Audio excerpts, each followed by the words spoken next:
பிரியமானவர்களே, இயேசு கிறிஸ்துவின் நாமத்தில் உங்களுக்கு என் அன்பின் வாழ்த்துக்கள். மறுபடியும் உங்களுடைய குடும்பத்தை பார்ப்பது எனக்கு அதிக சந்தோஷம். இந்த நாளில் உங்களுடைய குடும்பத்தோடு ஜெபிக்கிறது எனக்கு மகிழ்ச்சி. இப்போ ஜெபத்துக்கு முன்னால பைபிள்ல இருந்து ஒரு காரியத்தை தியானிச்சிடலாமா? ஆதியாகமம் எடுத்துக்கொள்ளுங்க. ஆதியாகமம் 1 அதிகாரம் 2 அதிகாரம் வருதுல, அந்த பகுதியை திருப்பிக் கொள்ளுங்க. வேத புஸ்தகத்துல முதல் குடும்பம், ஆண்டவர் ஆதாம் ஏவாளை ஒரு முதல் குடும்பமாக ஆண்டவர் ஆசீர்வதித்தார். இது வேதத்துல நம்ம பார்க்கிறோம். அப்போ குடும்பத்தை உண்டாக்குனது யாரு அப்படின்னு கேட்டா, ஏதோ ஒரு உலக வழக்கத்தின்படி நடக்கிற சடங்கு அல்ல திருமணம் என்பது, குடும்ப வாழ்க்கை என்பது. வானத்தை பூமி உண்டாக்கின தேவன் நமக்கு குடும்ப வாழ்க்கையை அமைத்து கொடுத்திருக்கிறார். முதல் குடும்பம் ஆதாம் ஏவாள், அந்த 2 பேரை ஆண்டவர் உருவாக்கி ஆசீர்வதித்து அந்த குடும்பத்தை ஏற்படுத்தி வைத்தார் என்பதை நம்ம பார்க்கிறோம். அதிலிருந்து சில காரியத்தை நம்ம கற்றுக்கொள்ள வேண்டும். ஆதியாகமம் 1 அதிகாரம் 27-28 வசனம் பாருங்க. தேவன் தம்முடைய சாயலாக மனுஷனை சிருஷ்டித்தார், அவனை தேவ சாயலாகவே சிருஷ்டித்தார், ஆணும் பெண்ணுமாக அவர்களை சிருஷ்டித்தார். பின்பு தேவன் அவர்களை நோக்கி, நீங்கள் பலுகி பெருகி பூமியை நிரப்பி அதை கீழ்ப்படுத்தி சமுத்திரத்தின் மச்சங்களையும் ஆகாயத்த பறவைகளையும் பூமியில் நடமாடுகிற சகல ஜீவ சந்துக்களையும் ஆண்டு கொள்ளுங்கள் என்று சொல்லி தேவன் அவர்களை ஆசீர்வதித்தார். முதலாவது ஆண்டவர் குடும்பத்துக்கு என்ன செய்தார் பாருங்க. அவங்களுக்கு ஆணும் பெண்ணுமாக ஒரு குடும்பமாய் உருவாக்கி அவளுக்கு ஆண்டு கொள்ள அதிகாரம் கொடுத்தார். அவங்க எதுக்கு அடிமைப்படக்கூடாது, நீங்க ஆண்டு கொள்ளணும், நான் உங்களுக்கு அந்த அதிகாரம் தருகிறேன் என்று அந்த குடும்பத்தில் இருக்கிற ஆதாம் ஏவாள் அந்த குடும்பத்துக்கு ஒரு அதிகாரம் கொடுத்தார். அப்ப தேவன் நம்முடைய குடும்பத்துல வேறு எதுவும் அடிமைப்படுத்தி விடாதபடி, பாவங்கள், பாவ கிரியைகள், சாத்தானுடைய கிரியைகள் அடிமைப்படுத்தி விடாதபடி நாம் தான் ஆளுகிறவர்களா இருக்கணும், ஜெயம் பெற்றவர்களா இருக்கணும். உங்களை எதுவும் அடிமைப்படுத்தக்கூடாது, நீங்கள் ஆளுகைக்காக தெரிந்து கொள்ளப்பட்டவர்கள்னு சொல்லி ஆண்டவர் அவங்களுக்கு அதிகாரத்தை கொடுத்தார், ஆசீர்வதித்தார். அவங்களை ஆண்டவர் ஆசீர்வதித்தார். உங்க குடும்பத்தை ஆசீர்வதிப்பது தான் ஆண்டவருக்கு பிரியம். 2வது ஆதியாகமம் 2 அதிகாரம் 15 வசனம் பாருங்க. தேவனாகிய கர்த்தர் மனுஷனை ஏதேன் தோட்டத்தில் அழைத்து கொண்டு வந்து அதை பண்படுத்தவும் காக்கவும் வைத்தார். ஆண்டவர் அவனுக்கு பொறுப்பு கொடுத்தார். வெறுமனே அதிகாரமும் ஆளுகையும் ஆசீர்வாதம் கொடுத்தது மாத்திரம் அல்ல, ஆண்டவர் அவனுக்கு ஒரு பொறுப்பு தருகிறார். நீ சும்மா இருக்கக்கூடாது, சோம்பேறி ஆயிடக்கூடாது. இந்த தோட்டம் பாரு, இது நீ பண்படுத்தணும், காக்கணும், அதுக்கு தண்ணீர் பாய்ச்சணும், அதுக்கு நல்லா கவனிக்கணும், இதை பராமரிக்கணும். ஒரு வேலை கொடுத்தார் என்று பார்க்கிறோம். அதே மாதிரி வீட்டில் எல்லாருக்கும் ஒரு வேலை. கணவனுக்கு வெளியில போய் சம்பாதிச்சு குடும்பத்தை பராமரிக்க காசு கொண்டு வரணும். மனைவி வீட்டில் இருக்கிற பொறுப்புகள், வேலைகளை எல்லாம் செய்யணும். பிள்ளைகள் ஸ்கூல்ல போய் ஒழுங்கா படித்து தங்களுடைய பொறுப்புகளை நிறைவேற்றணும். எல்லாருக்குமே ஆண்டவர் வேலை வச்சிருக்கிறார். இல்லைங்க, நான் ரிட்டையர்ட் ஆயிட்டேன், என் பிள்ளைகளோட பேரம்பேத்திகளோடு இருக்கிறேன், வயசாயிட்டு அப்படின்னு தாய் தப்பன்மார் சொல்றீங்களா?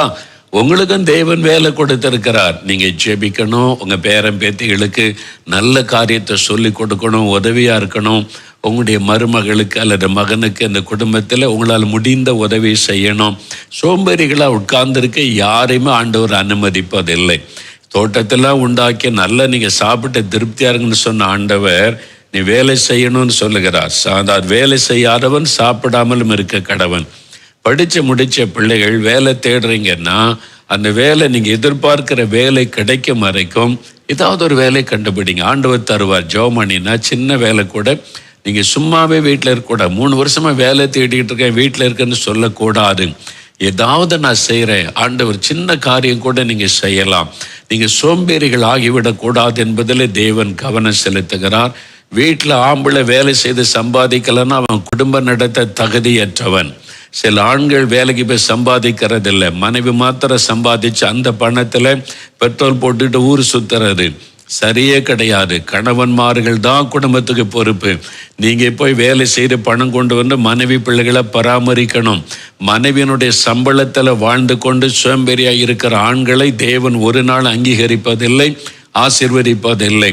ஏதாவது ஒரு வேலை தேடுங்க, ஏதாவது ஒரு வேலை செய்யுங்க, தேடிக்கிட்டே இருக்குன்னு சொல்லிக்கொண்டே இருக்காருங்க. எத்தனையோ வாய்ப்புகள் இருக்கிறது. சிம்பிளான காரியம் கூட செய்ய முடியும். ஆண்டவர்கிட்ட ஜெபிச்சிங்கன்னா வழி திறந்து தருவார். அதனால ஆண்டவர் பொறுப்பு கொடுக்கிறார். எல்லாருக்குமே ஒவ்வொரு பொறுப்பு இருக்கிறது. குடும்பத்தில் அவங்கவுங்க பொறுப்புகளை சரியா நிறைவேற்றணும். அதை செய்யாதனால்தான் குடும்பத்தில் நிறைய பிரச்சனை, குழப்பங்கள் எல்லாமே உண்டாகிறது. சரியா இதை மனதில் கொள்ளுங்க. மூன்றாவது, ஆதியாகமம் 2:18 பின்பு தேவனாகிய கர்த்தர் மனுஷன் தனிமையாய் இருப்பது நல்லது அல்ல, ஏற்ற துணை அவனுக்கு உண்டாக்குவேன் என்று சொன்னார். அப்படிதான் ஏவாளை உண்டாக்குகிறார். ஏற்ற துணையை கர்த்தர் தந்திருக்கிறார். ஒரு கணவனுக்கு ஏற்ற துணை யாரு? மனைவிதான். மனைவிக்கு ஏற்ற துணை யாரு? கணவன் தான். நீங்க 2 பேர் தான் குடும்பம். உங்க 2 பேரும் ஆண்டவர் பார்க்கிறார். ஆதாம் தனிமையா இருப்பது நல்லதல்ல. நிறைய மிருகங்கள் இருக்கு, பறவைகள் இருக்கு, எல்லாமே அவங்கள்ட்ட ஃப்ரெண்ட்லியா பழகுது, எல்லா வசதி இருக்கிற. அப்படி இருந்தாலும் இது நல்லதல்ல. அவன் தனிமையா இருக்கக்கூடாது, அவனுக்குன்னு ஒரு துணை வேணும். அப்போ ஆண்டவர் சொல்றார், உனக்கு ஒரு ஏற்ற துணையை உண்டாக்குறேன்னு சொல்லி ஆண்டவர் ஏவாளை உருவாக்கி கொண்டு வந்தார். அதனால உங்க வாழ்க்கையில மனைவின்னு ஒருத்தர் கொடுத்ததை நீங்க என்ன விசுவாசிக்கணும்? கர்த்தர் எனக்கு ஏற்ற துணையை தந்திருக்கிறார், அதை விசுவாசிங்க. இது கர்த்தரால் கொடுக்கப்பட்ட துணை என்பதை விசுவாசிங்க. இது ஆண்டவர் எனக்கு கொடுத்திருக்கிற துணை என்ற போதுதான் நீங்க அவங்களை நேசிக்க முடியும். இது எங்க அப்பா அம்மா பார்த்து கட்டி வச்சுட்டாங்க, அப்படி பேசக்கூடாது. அவங்கள கர்த்தர் பயன்படுத்தி உங்களுக்கு ஒரு ஏற்ற துணையை தந்திருக்கிறார். அதே மாதிரி மனைவி கூட, இந்த கணவர் தான் எனக்கு ஏற்ற துணை என்று கர்த்தர் எங்க அப்பா அம்மா மூலமா ஒழுங்கு செய்தார், அல்லது ஆண்டவர் உங்களை சந்திக்க வைத்து நீங்கள் விரும்பி திருமணம் செய்து கொண்டு வந்தாலும் இது கர்த்தரால் ஏற்படுத்தப்பட்ட உறவு, இது கர்த்தரால் ஏற்படுத்தப்பட்ட ஒரு குடும்பம். கர்த்தர் எங்களை ஒருவருக்கொருவர் ஏற்ற துணையை வைத்திருக்கிறார். இதை எப்பொழுது மனதில் கொள்ளணும். முக்கியமா பெண்கள், நீங்க தான் ரொம்ப முக்கியமா கவனத்தில் கொள்ளணும். நீங்க தான் புருஷருக்காக விசேஷமாய் சிருஷ்டிக்கப்பட்டவர்கள். அதனால குடும்பத்துக்கு பெரிய பொறுப்பை தேவன் உங்க கையில கொடுத்திருக்கிறார். உங்களால தான் அதை செய்ய முடியும். பெண்கள் தான் குடும்பத்தை நடத்தி கட்டி எழுப்பி கணவனை பராமரித்து பிள்ளைகளை பராமரித்து கொண்டு வர முடியும். அதனால்தான் உங்ககிட்ட விசேஷமான கிருபை ஆண்டவர் தந்திருக்கிறார். அப்ப நான் ஏற்ற துணையா இருக்கிறேன்னா, என் கணவருக்கு ஏற்ற துணையா இருக்கிறேன்னான்னு யோசித்து பாருங்க. அதுக்கு ஒப்பு கொடுங்க. ஆண்டவரே, என் கணவருக்கு ஏற்ற துணையா நான் இருக்கணும். வேலை செய்கிற கணவர் அவரை டீல் பண்ற வித்தியாசம். பிஸ்னஸ் பண்ணுகிற கணவர்னா அது வித்தியாசம். பெரிய தொழில் செய்து வெளிநாட்டுக்கெல்லாம் போயிட்டு வர கணவர்னா வித்தியாசம். ஒரு ஊழியக்காரனுக்கு மனைவியா இருக்கிறீங்க, ஊழியக்காரர் கணவர்னா அது வித்தியாசம். முதல்ல அதை அண்டர்ஸ்டாண்ட் பண்ணணும். வேலைக்கு போறவங்க டியூட்டி முடிஞ்சு வந்துடுவாங்க. பிஸ்னஸுக்கு போகிறவங்க சில சமயம் 11 மணிக்கு வருவாங்க, நடுராத்திரி வருவாங்க, டைமுக்கு சாப்பிட வர மாட்டாங்க. இதெல்லாம் நீங்கள் விளங்கி கொள்ளணும். அவங்க டைமுக்கு சாப்பிட வர்றாங்க, அவங்க டைமுக்கு வீட்டுக்கு வர்றாங்க, நீங்கள் வர்றதில்லை. அந்த பிரச்சனை உண்டாக்கக்கூடாது. நீங்கள் முதலாவது புரிந்து கொள்ளணும். நீங்கள் அதுக்கு ஏற்ற துணையாக இருக்கணும். பெரிய பிஸ்னஸ் பண்ணுறாங்க, பல ஊர்களுக்கு போகிறாங்க, நடுராத்திரியில் திரும்புவாங்க. அப்போ நீங்கள் ஒன்னொன்றுக்கு சந்தேகப்பட்டு கொண்டு குறை சொல்லி கொண்டு என்ன இந்த மாதிரி வாழ்க்கை முறுமுறுத்து கொண்டு இருக்கக்கூடாது. அதெல்லாம் திருமணத்துக்கு முன்னாலே விசாரித்து அறிந்து கொள்ளணும். அதன் பிறகு நீங்கள் முறுமுறுக்காமல் ஒப்பு கொடுத்து நீங்கள் ஏற்ற துணையாக இருக்கணும். ஊழியக்காரன்னா அவருடைய நிலைமை வித்தியாசம். ஊழியக்காரனை பயன்படுத்துகிற விதம், அவங்களுடைய டைமு, அவங்க ஊழியம் செய்துட்டு வர காரியங்கள். ஒரு வாரம் ஆண்டவர் ஊழியத்துக்கு அனுப்பிடுவார், ஒரு வாரம் கழித்து தான் வர முடியும். சில சமயம் வெளியூருக்கு போவாங்க, நீங்கள் வீட்டில் இருக்கிற குழந்தைய பராமரிக்க வேண்டியது இருக்கும், விட்டு தான் போக வேண்டியது இருக்கும். இதெல்லாம் அண்டர்ஸ்டாண்ட் பண்ணி உங்கள் கணவருக்கு ஒரு ஏற்ற துணையாக நீங்கள் இருக்கணும். நான் இருக்கிறேன், பார்த்துக்கிறேன், நான் ஜெபிக்கிறேன், நீங்கள் உங்கள் தொழிலை கவனிங்க, நீங்கள் வேலையில் உங்களுக்கு என்ன பிரச்சனை, நான் ஜெபிக்கிறேன், என்னால் முடிந்த உதவி செய்கிறேன், உற்சாகப்படுத்தணும். குறை சொல்லிக்கிட்டே இருக்கக்கூடாது, முறுமுறுத்துக்கிட்டே இருக்கக்கூடாது, ஏற்ற துணையாக இருக்கணும். கணவனும் அதே மாதிரி. உங்கள் மனைவி வேலை செய்கிறாங்கன்னு வைங்க, மனைவி வேலை செய்தால் நீங்கள் வீட்டில் சமையலில் கணவர் மனைவிக்கு உதவி செய்யணும். அவங்க சம்பளம் மட்டும் வேணும்னு நினைக்கிறீங்கல்ல, அவங்களும் வெளியில் போய் வேலை செய்கிறாங்கல்ல, 2 பேர் வேலை செய்தால் குடும்பம் நடத்த முடியும்னா அப்போ சமையலில் கூட வீட்டு வேலைகளை கணவர் உதவி செய்யணும். வீட்டை க்ளீன் பண்ணுற காரியத்தில், சமையல் காரியத்தில் ஹெல்ப்பாக இருக்கணும். இல்லை நான் கணவன் வேலையெல்லாம் செய்ய மாட்டேன், நீ வேலையும் செய்ய, வெளியில் போய் ஆஃபீஸில் வேலை செய்து சம்பளமும் கொண்டு வானா அது சரி கிடையாது. கணவன்மார்கள் புரிந்து கொண்டு ஒரு மனைவிக்கு ஏற்ற துணையாக இருக்கணும். 2 பிள்ளைகள் இருந்தால் ஒரு பிள்ளையை நீ ஆயத்தப்படுத்து, ஒரு பிள்ளையை நான் ஆயத்தப்படுத்துகிற ஸ்கூலுக்கு ரெடி பண்ணுவோம், உதவியாக இருக்கணும். அதுக்கு தான் ஆண்டவர் குடும்பம் தந்திருக்கிறார். இதனால் ஏற்ற துணையா இருக்கணும். 4வது, ஆதியாகமம் 2ஆம் அதிகாரம் 16-17 வசனத்தை நீங்க பார்த்தீங்கன்னா, ஆண்டவர் ஒரு கட்டளை கொடுக்கிறார். இந்த கனியை நீங்க புசிக்க வேண்டாம், எல்லாத்தையும் புசிக்கலாம், இந்த கனியை மட்டும் புசிக்க வேண்டாம். கட்டளை கொடுக்கிறார் ஆண்டவர். கட்டளை.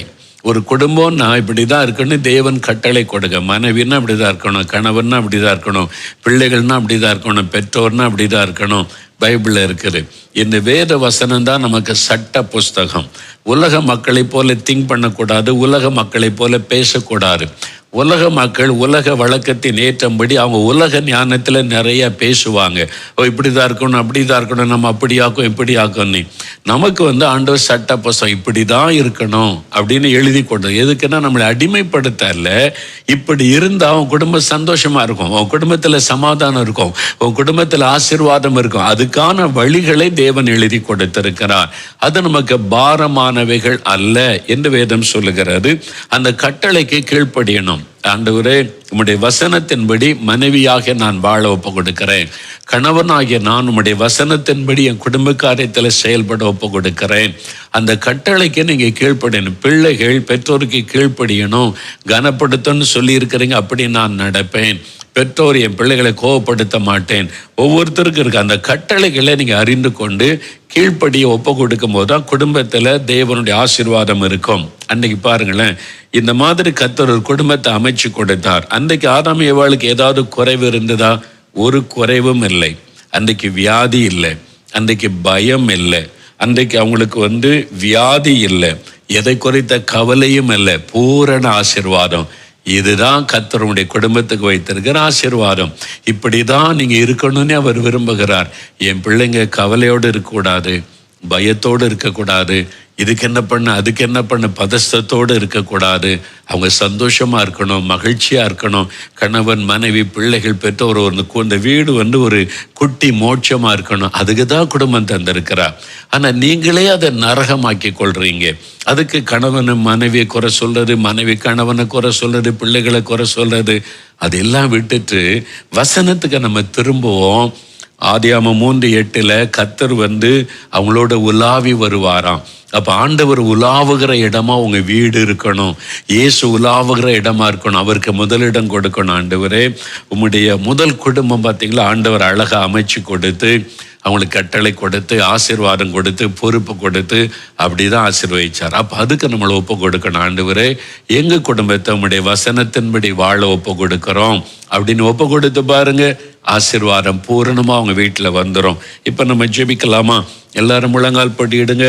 உடைய குடும்பத்துல எல்லாரும் கணவன் மனைவி பிள்ளைகள் பெற்றோர் முழங்கால் படியிட்டு, ஏசப்பா எங்களுக்கு நல்ல குடும்பத்தை தந்தீங்க, ஸ்தோத்திரம். பிள்ளைகள் ஜோமனை நல்ல அப்பா அம்மாவை தந்ததற்காய் ஸ்தோத்திரம் சொல்லுங்க. கணவன் சொல்லுங்க, ஆண்டவரே நீர் எனக்கு தந்த நல்ல மனைவிக்காய் ஸ்தோத்திரம். மனைவி சொல்லுங்க, நீர் எனக்கு தந்த நல்ல கணவருக்காய் ஸ்தோத்திரம். நீர் ஏற்ற துணையை தந்திருக்கிறேன், நீர் தவறு செய்ய மாட்டீர், நான் அதை சந்தோஷமாக ஏற்றுக்கொள்கிறேன். நான் விரும்புகிறபடி இல்லாவிட்டாலும் நீர் சரியான ஏற்ற துணையை தந்திருக்கிறீர் என்று விசுவாசிக்கிறேன். என் பொறுப்பை நான் நிறைவேற்றுவேன். ஒப்பு கொடுங்க. எங்க குறைவு இருக்கிறது அதை அறிக்கையிட்டு ஜெபிங்க. இதுவரை நான் தவறிட்டேன், அந்த தவறுதலை மன்னியும், இனி அப்படி நடப்பேன். ஒப்பு கொடுங்க. எங்க வீட்டுல நீங்க உலாவி வாங்க, குடும்ப தலைவரா இருங்கன்னு ஜெபிக்கிறீங்களா? நம்ம ஜெபிக்கலாம். உங்க ஜெப குறிப்புகளை எடுத்து வைத்துக் கொள்ளுங்க. உங்களுடைய தேவைகளையும் ஆண்டவர் சந்தித்து ஆசீர்வதிப்பார். தகப்பனே, ஆதாம் ஏவாளை சிருஷ்டித்து குடும்பத்தை அமைத்து கொடுத்து அவங்களை ஆசீர்வதித்து ஒரு குறைவில்லாமல் நடத்தினீங்கப்பா.